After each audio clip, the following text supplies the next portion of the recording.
যখনই ভাবি অনেক হলো প্রতিবাদ, এবার সব অন্যায়, অসততা, অসত্য মেখে নেব হাড়ে, মজ্জায়, রক্তে, পরমাশ্লেষে, শীতের রোদের মতো।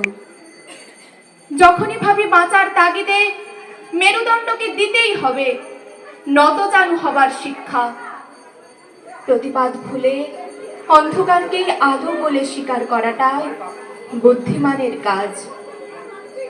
হৃদয়ের গভীরে রক্তাক্ত হব সেও ভালো, কারণ প্রতিবাদ মানে জীবনযাপনে নেমে আসে গভীরতর সংকট।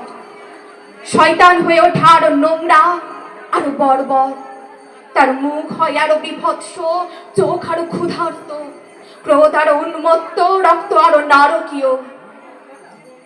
ঠিক তখনই তুমি সামনে এসে দাঁড়াও, আর আমার শির দ্বারা আবার টান টান হয়ে দাঁড়ায়। শোষকের সম্মুখে আমার প্রতিবাদ আবার অধর্মের বিরুদ্ধতাকে ধর্ম বলে আখ্যা দেয়, আর আমার হৃদয় আবার লাঞ্ছনাকে পুরস্কার ভাবতে শেখে।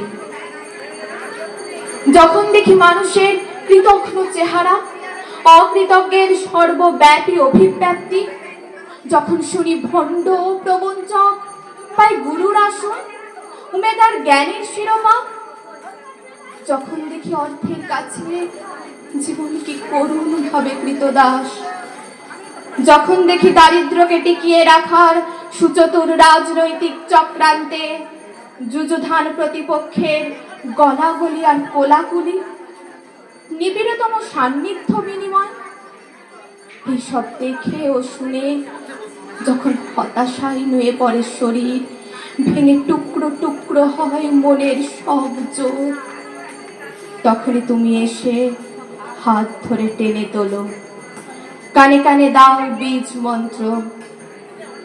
উঠে দাঁড়াও যত সিংহ হৃদয়, তোমরা নও মেষ জাত, ছুঁড়ে ফেলো যত অলিক কল্পনা ও বিভ্রান্তি। যখন দেখি মানুষের নানান রূপ, বন্ধুর বেশে শত্রু, শুভানুধ্যায়ীর বেশে শত্রু, উপকারীর বেশে শত্রু, ফুলের ভেতর সাপের মতো, কীটের মতো, বিষের মতো, যখন মানুষকে দেখে আতঙ্কে হাড়হীন হয়ে যায়, যখন মানুষকে সন্দেহ করি, অবিশ্বাসকে আসন পেতে বসাই বুকের মাঝে, যখন মানুষকে অভিশাপ দিতে চাই চরম অসহায় হয়ে,